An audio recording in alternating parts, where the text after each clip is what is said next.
I pull up, you know I be moving.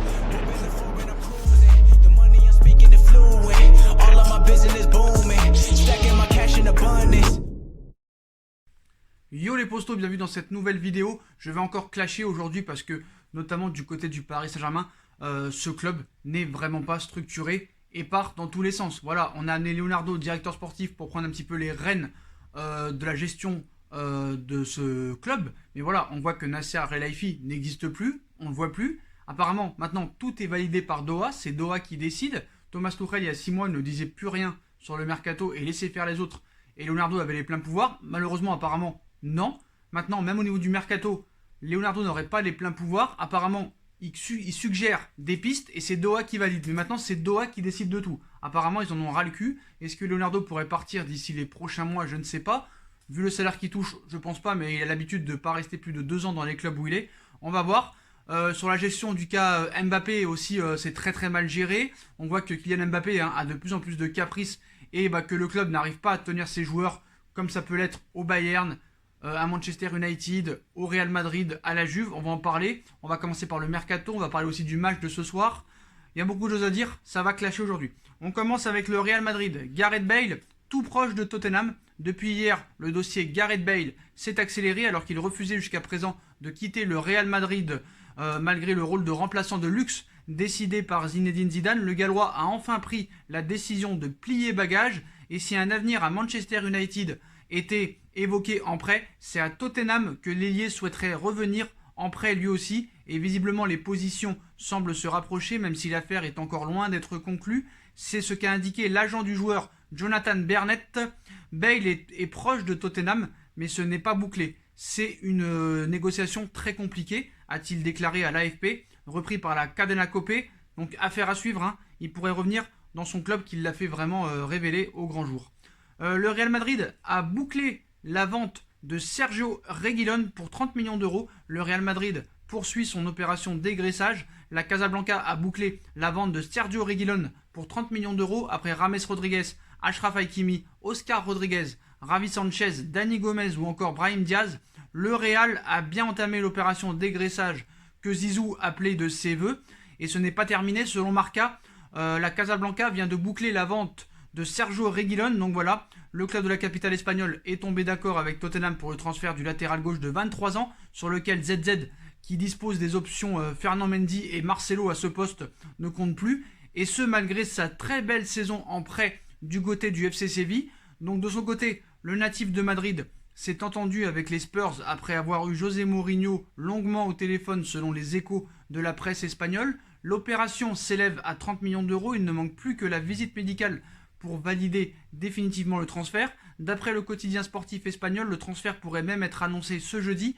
On apprend également que les pensionnaires du Santiago Bernabéu ont inclus une clause de rachat. Ainsi, les Madrilènes se réservent le droit de racheter l'international espagnol en 2021 ou en 2022 pour une somme comprise entre 35 et 40 millions d'euros. Donc apparemment, tout le monde est content, notamment Tottenham qui pourrait avoir 2 joueurs du Real Madrid. Donc le Real, on reviendra plus tard. On passe au clash et à cette histoire Alvaro-Neymar. Donc l'affaire Neymar-Alvaro continue de faire parler. Le Brésilien accuse l'Espagnol d'insultes racistes pendant le classique du dimanche soir et n'a pas hésité à s'en prendre à lui après le match sur les réseaux sociaux. Si les caméras de téléfoot n'ont pas pu trouver trace de propos à caractère raciste du Marseillais, l'oncle de ce dernier a donné son ressenti sur cette affaire à la chaîne espagnole Telecinco. Il cite « Les mots qu'il a dit à Neymar sont bobo, idiot en espagnol. Neymar l'a constamment insulté pendant le match. Il lui a dit qu'il gagnait 4 euros pendant que lui gagnait 10 millions d'euros par an. Si on regarde de ce point de vue, ce sont eux les racistes. Le meilleur ami d'Alvaro à l'Espagnol était Caicedo, un joueur noir. Je ne sais pas s'il va prendre des mesures contre Neymar. Maintenant, Neymar essaye de minimiser l'affaire, mais le mal est fait. Il est un peu hypocrite, a lancé Manuel Soberon. Une enquête sur les menaces de mort reçues par Álvaro González a été ouverte aussi. Donc, qui dit vrai, qui dit faux? Mais voilà, s'il y a eu des cris racistes, c'est très très grave. Et Álvaro González doit être condamné et être suspendu plusieurs matchs. Mais si Neymar a dit ça aussi, c'est pas fameux. Après, c'est plus du chambrage. C'est moins gras ce qu'a fait Neymar. Mais je tiens à dire que Neymar, j'ai revu le match, Neymar sur le terrain contre Marseille, s'est vraiment comporté comme un sale gamin, faut dire la vérité. Hein. Il a été en dessous de tout, son état d'esprit était zéro, donc faut le dire la vérité aussi. Et pour moi, depuis qu'il est au PSG, c'est plus un échec qu'une réussite, Neymar. Il faut dire la vérité. Il faut dire la vérité. L'agent aussi d'Alvaro González a prévenu Neymar. Hein. Donc il a été interrogé par la radio espagnole. L'agent du défenseur de l'OM a confié qu'une plainte contre Neymar était envisageable suite aux accusations de racisme du Brésilien. Les mots qu'il a dit à Neymar sont bobos, bon ça on l'a dit. Donc et dans la nuit de mardi à mercredi, c'est l'agent du joueur José Rodri qui s'est exprimé dans l'émission El Transistor de la radio espagnole Onda Cero, moins véhément que, on va dire moins véhément que l'oncle du défenseur phocéen. Il a tout de même tenu à faire une grosse mise au point sur ces accusations de racisme. Il cite: Alvaro a une conduite irréprochable durant toutes ses années en tant que professionnel. Il n'a jamais été impliqué dans de tels faits avant. En aucun cas, il n'a prononcé des expressions racistes contre Neymar. Pour rappel, les différentes images de téléfoot ainsi que Beansport n'ont pas trouvé trace d'insultes racistes du défenseur contre la star brésilienne, ce qui ne veut cependant pas dire qu'elles n'ont pas eu lieu. Voilà, faut dire la vérité. Donc Alvaro nie catégoriquement tout type d'insultes racistes dirigées à un partenaire de profession. Il y a même eu des expressions homophobes et péjoratives à son encontre. Il est triste, il n'a jamais eu de problème avec qui que ce soit. Ce n'est pas agréable qu'on t'envoie 1 million de tweets avec des accusations et des menaces de mort. Des photos de lui ont été prises de sa voiture, etc. C'est dépassé les bornes et il faut arrêter ça. Pour moi, c'est sanctionnable. Ajoutait l'agent de l'ancien de l'Espagnol et de Villarreal. Enfin, il a avoué qu'une plainte contre Neymar était envisageable. On se réserve le droit d'enclencher les mécanismes opportuns pour préserver l'honneur d'Alvaro. Il a également ajouté et espéré que le Brésilien sera sanctionné par les institutions du football français. Autant dire qu'on n'a pas fini d'entendre parler de cette histoire. Donc maintenant, apparemment, pendant le match, c'est maintenant Alvaro qui a reçu des insultes racistes et homophobes. Et qu'est-ce qu'il en sait, l'agent? Que Alvaro n'a pas insulté Neymar de singe. Est-ce que l'agent d'Alvaro était sur le terrain? Donc c'est bizarre. 48 heures après, maintenant, d'un seul coup, Alvaro a eu des insultes homophobes. C'est quand même bizarre. Hein. Je pense que c'est une défense assez peu crédible du clan Alvaro quand même. C'est quand même n'importe quoi. C'est quand même n'importe quoi. Donc voilà. Bon, sur cette histoire, bah, on en saura plus normalement en commission de discipline dans quelques jours. D'ailleurs, Neymar, ce soir même, je crois que c'est ce soir, le conseil de discipline. Neymar a été soutenu par le gouvernement brésilien. Face à un énième cas de racisme dans le sport, le ministère de la Femme, de la Famille et des Droits de l'Homme est solidaire avec le joueur Neymar Junior. Le racisme est un crime, a ainsi ajouté le ministère. De plus, mardi, le secrétaire national à la promotion de l'égalité des races au Brésil a condamné de façon véhémente tout type de violence et dénoncé les cas de discrimination basés sur la couleur de peau. Donc voilà, cette histoire va faire encore beaucoup de bruit. Donc, on continue avec le Paris Saint-Germain parce que malheureusement, il y a beaucoup de cas extra-sportifs du côté du Paris Saint-Germain depuis 3 semaines. Et c'est au tour de Wanda Nara, j'en ai pas parlé, épouse de Mauro Icardi, qui a été épinglée par la CNIL italienne. L'épouse et agent de l'attaquant du Paris Saint-Germain, Mauro Icardi, a été dénoncée pour utilisation illicite de mineurs après la polémique autour du Covid-19 avec Maxi Lopez, son ancien compagnon et père de ses 2 fils. Wanda Nara se retrouve mêlée à une autre histoire extra-sportive. L'épouse et conseillère de Mauro Icardi a été dénoncée à la Commission nationale information et liberté italienne et au garant pour l'enfance et l'adolescence par l'association de consommateurs italien Codacon pour utilisation illicite de mineurs. Wanda Nara, qui compte 7 millions d'abonnés sur son compte Instagram, a diffusé des images montrant l'un de ses enfants la photographier dans des positions jugées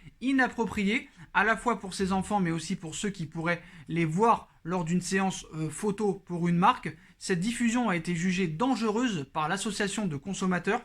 Donc cette image, vous pouvez la voir sur mon post Instagram, je l'ai posté. Donc voilà, les postos, elle se fait photographier ses fesses et son cul par son fils de je sais pas quel âge, 10 ans. C'est quand même pas très bon exemple. Hein. Voilà, faut dire la vérité. On passe au match de ce soir. Donc Paris, après 2 défaites, doit réagir. En a-t-il les moyens?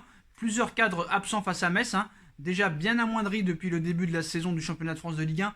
Le PSG qui reçoit le FC Metz ce soir va une nouvelle fois devoir composer sans certains de ses cadres. Le club de la capitale vient d'annoncer sur son site officiel le groupe parisien retenu pour ce match en retard de la première journée. A noter donc les absences de Marco Verratti qui fait l'objet d'un problème aux adducteurs et de Thilo Kehrer. Alexandro Florenzi, pourtant titulaire et auteur d'un très bon match contre Marseille, sera lui absent au même titre que Neymar, Paredes et Kurzawa, tous les trois suspendus. Une bonne nouvelle tout de même est à noter avec les retours dans le groupe de Keylor Navas, Marquinhos et Mauro Icardi. Première convocation pour le jeune Maxence Capo. Donc voilà, les absents Florenzi, Innocent, Kehrer, Kurzawa, Kylian Mbappé, Neymar, Paredes, Marco Verratti. Ça fait quand même beaucoup, mais bon, normalement contre le FC Metz, malgré tout ça, tu dois t'imposer. Quand tu as un bon entraîneur, tu dois t'imposer. Mais voilà, pas de Kehrer, pas de Verratti, en plus déjà de tous les absents. On continue avec le Paris Saint-Germain. Ça continue. Apparemment, le PSG et Leonardo ne veulent plus d'Idrissa Gueye. Il est courtisé par la Première Ligue. Idrissa Gueye reste le Parisien le plus à même de partir cet été. Et des clubs anglais ne lâchent pas le milieu de terrain sénégalais. Sur les tablettes de Manchester United, Idrissa Gueye est également suivi par Wolverhampton. Deux pistes qui ne sont plus vraiment chaudes désormais. Au contraire de l'intérêt de West Ham ces derniers jours, d'après certaines informations anglaises, il est également question de Crystal Palace. Deux pistes qui montrent bien que le marché anglais reste la principale porte de sortie d'Idrissa Gueye, dont l'avenir au PSG s'écrit en pointillé. Paris demanderait minimum 30 millions d'euros pour se séparer de son international sénégalais. On passe à Thomas Tuchel. Leonardo a-t-il vraiment l'avenir de Tuchel entre les mains? Donc voilà, Leonardo, directeur sportif du Paris Saint-Germain, ne semble pas le principal décisionnaire pour Thomas Tuchel. Depuis l'arrivée de Léo, depuis que Léo est revenu, l'avenir de Tuchel au PSG est remis en question. C'est simple, le directeur sportif du PSG est arrivé après Tuchel et il est connu pour vouloir contrôler tous les étages d'un projet, notamment l'entraîneur. Vous le savez, il veut Allegri, très apprécié par Leonardo, et annoncé plusieurs fois proche du PSG, mais le Covid-19 est passé par là. Sans cette crise, certains observateurs assurent que Tuchel ne serait déjà plus au PSG. La belle épopée en Ligue des Champions compte également dans le raisonnement autour de l'entraîneur allemand que Leonardo a tenu à rassurer. Tuchel a encore 1 an de contrat, ou plus précisément 10 mois. Il compte les mois, le gars. On a le temps, avait déclaré le directeur sportif du PSG sur le plateau du Canal Football Club.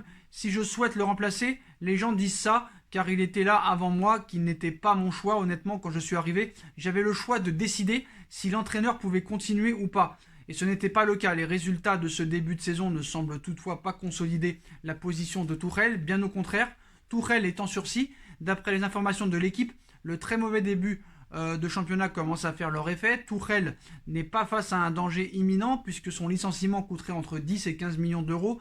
Mais une décision pourrait être prise si les choses ne s'arrangent pas. Pour le quotidien, cela pourrait arriver autour de la fin d'année 2020 ou même avant, en cas de situation vraiment critique ce mardi. Tuchel a balayé d'un revers hier les questions sur son avenir. Si je dois rester en poste, c'est toujours pareil, à chaque fois qu'on perd un match, je dois partir. Il n'y a rien de nouveau, a déclaré le coach du PSG. C'est vous qui créez cela, ce n'est pas moi. Je ne lis rien dans la presse et je reste calme. C'est Doha apparemment qui décidera de l'avenir de Tuchel. Mais qui va prendre cette décision si on s'en tient aux informations de la Gazzetta dello Sport, ce ne serait pas Leonardo. Le quotidien italien nous apprend ce mercredi que s'il doit y avoir un licenciement de Tuchel, il viendra directement de Doha, car Tuchel a été un choix de Doha en 2018, et ce sera à Doha qu'on décidera si il doit être écarté ou non au poste d'entraîneur. La Gazzetta explique d'ailleurs que c'est à cause de cela que la piste Allegri n'aurait jamais décollé au PSG. Leonardo ne sera donc pas un acteur de l'avenir de Tuchel, mais pourrait se contenter d'observer pour ensuite suggérer ses pistes d'entraîneur. Alors, Leonardo ment quand il dit qu'il est arrivé en 2019 et qu'il avait le pouvoir de changer d'entraîneur ou non. Non, ce n'est pas ça. Certes, il avait le pouvoir, mais Allegri voulait prendre une année sabbatique. Il venait de quitter la Juve. Il voulait prendre une année sabbatique. Donc Allegri ne voulait pas venir au Paris Saint-Germain en 2019. Donc comme Leonardo ne veut que Allegri et qu'Allegri ne pouvait pas venir pour l'instant, il a été obligé de garder Tuchel. Et les 10-15 millions d'indemnisation de licenciement n'est pas une excuse. 10 millions d'euros pour le Paris Saint-Germain, c'est rien. Avec toutes les ventes peut-être que tu vas avoir, avec tous les partenariats que tu as et que tu touches, plus les 150 millions d'euros de la Ligue des Champions, en aucun cas 10 millions d'euros, ça ferait un trou dans le budget du Paris Saint-Germain. Ça c'est faux. Ça c'est faux. Le seul problème c'est que Leonardo n'a pas les pleins pouvoirs et que c'est Doha qui décide de tout. Et ça il faut bien le comprendre. On poursuit avec le mercato. J'ai oublié de dire avant la grosse information de la vidéo. La Juve a un accord pour Edin Dzeko, mais voilà. Un attaquant indésirable du Barça pour un qu'il est devenu à la Juve, écarté par Andrea Pirlo, nommé récemment entraîneur.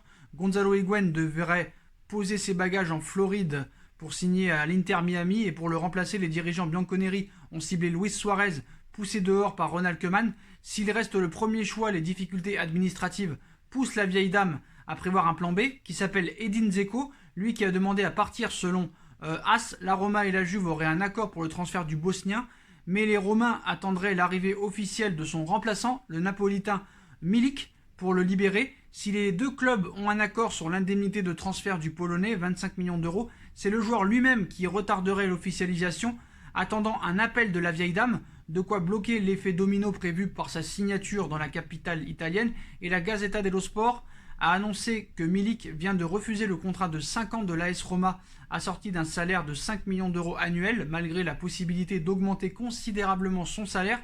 L'attaquant polonais n'est pas très partant pour rejoindre les Gallo-Rossi et vient de le faire savoir. Donc apparemment Milik ne veut pas aller à l'AS Roma, ce qui bloquerait le départ de Dzeko à la Juve. Maintenant, on a deux informations principales. On va commencer avec Jadon Sancho, les postos. Donc apparemment, vous le savez, il y a quelques mois, Jadon Sancho était proche de Manchester United. Dortmund veut 130 millions d'euros. United proposait 70 millions d'euros cet été et le reste l'année suivante. Apparemment, Dortmund aurait refusé. Il voulait les 130 millions d'euros cash. Mais voilà, apparemment, c'est la communication. Il avait fait pareil avec Dembélé en 2017.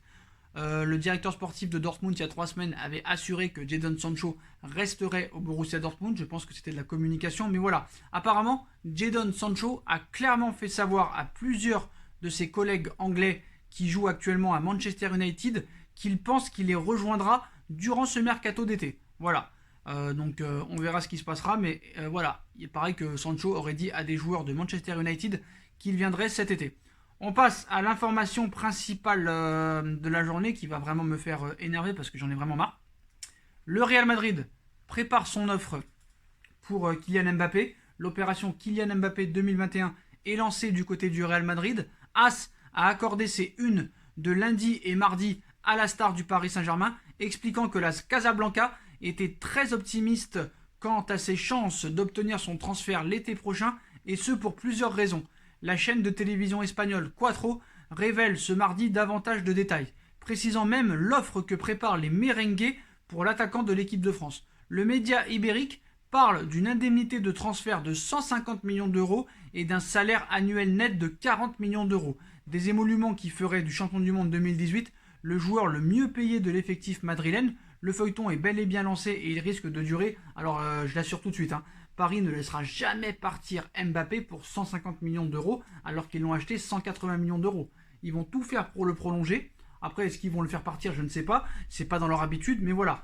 Mais apparemment, petit quick pour le Real Madrid, apparemment Mbappé est très intéressé par Liverpool et Manchester United, mais notamment par Manchester United, les postos. Voilà. Donc c'est surtout le Real Madrid qui le veut. Mais est-ce que Mbappé veut vraiment aller au Real Madrid? On s'est toujours fait une fausse idée de ça. Tout ça parce qu'il a été en photo avec Cristiano Ronaldo en 2009. Non, il est fan de Cristiano Ronaldo. Est-il fan du Real Madrid? Je ne sais pas. Mais apparemment, Manchester United fait partie des clubs qui intéressent beaucoup Kylian Mbappé ainsi que Liverpool. Donc rien nous dit que s'il part, ce sera à Madrid. Ça peut être à Liverpool, à United. Et peut-être que tout simplement, il va prolonger au Paris Saint-Germain. Mais je pense qu'il attend l'offre de salaire qui le fera kiffer. Mais le mec, s'il veut partir, casse-toi. On en a marre des états d'âme. Il faut que ce club change de politique. Si Mbappé part, tu le remplaces. Tu as des joueurs comme Sancho, comme Rashford, comme beaucoup d'autres. T'en as plein des joueurs comme ça. Je les ai pas en tête, mais t'en as plein des pépites. Tu en as plein. Le petit Greenwood à Manchester United est très très fort aussi. Si Mbappé ne veut pas rester au Paris Saint-Germain, faut qu'il se casse. Faut qu'il se casse, c'est bon. Faut qu'il se casse. Parce que Neymar n'a jamais voulu quitter le Paris Saint-Germain. C'était du pipeau. Et en plus, s'il voulait quitter le PSG, soi-disant, c'était pas pour sportif, c'était plus pour les histoires de viol. Il aimait pas la ville et tout ça. Mais en aucun cas, il voulait partir du Paris Saint-Germain avec les émoluments et le salaire qu'il a. Mbappé, s'il est pas content, le mec commence à avoir une pastèque comme ça. Le mec a vraiment jamais dit son amour envers le Paris Saint-Germain. Il n'a jamais prouvé lors d'un gros match de Ligue des Champions. Donc à un moment donné, stop. Il faut arrêter de l'idéaliser parce qu'il est champion du monde. Pavard est champion du monde aussi. Thauvin est champion du monde. Rami est champion du monde. Donc faut arrêter maintenant. Faut arrêter les caprices maintenant. Faut arrêter. Il faut que Doha apprenne ce que c'est un club de football. Prends exemple sur le Bayern ou sur le Real Madrid. Voilà. C'est ça que Paris a un problème. C'est pour ça que je me demande si le Qatar en a vraiment quelque chose à faire du Paris Saint-Germain. C'est juste une vitrine pour 2022 et leur Coupe du Monde. Il n'y a pas de projet de stade. Il y avait un projet de centre d'entraînement à Poissy. Ça fait 5 ans qu'on attend. On n'a toujours rien. Donc à un moment donné, stop. Il faut taper du poing sur la table. Voilà. Certes, l'entraîneur doit amener une autorité. Mais le directeur sportif, le directeur général, le président du club, le propriétaire doit aussi parler aux joueurs et instaurer une autorité et montrer comment ça se passe dans ce club et imposer des règles tout de suite. C'est ça qu'il faut faire. Mais non, Paris donne tout à ses stars. Ils disent oui à tous leurs caprices et c'est pas ça qu'il faut faire. C'est ça le problème du PSG depuis 2011, que ce soit avec Zlatan, avec Edinson Cavani, avec Neymar, avec Mbappé. Il faut arrêter de tout laisser passer. Et c'est pas en montrant que tu enfermes tes joueurs à cadenas et que tu les gardes contre leur gré que tu vas te faire respecter. Voilà. Franchement, tu peux vendre Mbappé 250 millions d'euros et t'acheter un Greenwood et un Rashford ou un Jadon Sancho ou beaucoup d'autres joueurs. À un moment donné, stop. Personne est irremplaçable. Personne n'est indispensable. Personne. Et ça, faut bien le dire. Donc voilà les postaux, les détails de l'offre du Real Madrid qu'il pourrait y avoir dans les prochains mois ou l'année prochaine. Mais voilà, jamais il partira pour 150 millions d'euros. Voilà les postaux. Donc voilà, c'est la fin de cette vidéo Mercato et Actu Foot. Comme d'habitude, dites-moi en commentaire ce que vous en pensez. Je compte sur vous pour bombarder la barre de like. On like, on partage, on commente, on s'abonne. On active la petite cloche pour être tenu au courant des vidéos qui vont sortir. On me rejoint sur mes différents réseaux sociaux. Comme vous le savez, le groupe de supporters est en train de se faire petit à petit. On a de plus en plus d'adhérents qui viennent, que ce soit dans le groupe de discussion ou dans le groupe de déplacement. Si vous voulez en être, venez à tout va sur Instagram, envoyer un message et je vous mettrai dans le groupe. On ne peut plus continuer comme ça. Il faut créer un vrai groupe de supporters qui a des revendications, qui se fasse entendre et qui demande le licenciement de ce coach parce que Paris mérite un grand coach avec ses joueurs qu'il a. Et voilà les postos. Et puis comme d'habitude, il y a toujours la cagnotte PayPal qui est disponible pour m'aider à faire cette formation de montage ou payer quelqu'un pour qu'il m'aide à faire du montage, ainsi changer le décor ou un petit fauteuil ou machin, tout ça, parce que comme c'est la Hesse. Puis voilà, vous pouvez participer. La cagnotte PayPal est en lien en description. Vous voulez participer, vous participez. Vous voulez pas, vous faites ce que vous voulez. Vous avez aussi Utip et vous avez aussi ma deuxième chaîne No Feeling, qui est en bas en lien en description. Ça me ferait plaisir que vous y abonnez. Voilà les postos. Je vous souhaite à tous une très bonne continuation, une bonne journée et à ce soir pour le débrief PSG Metz et peut-être même avant s'il y a une information très grosse au niveau du mercato. Tchuss.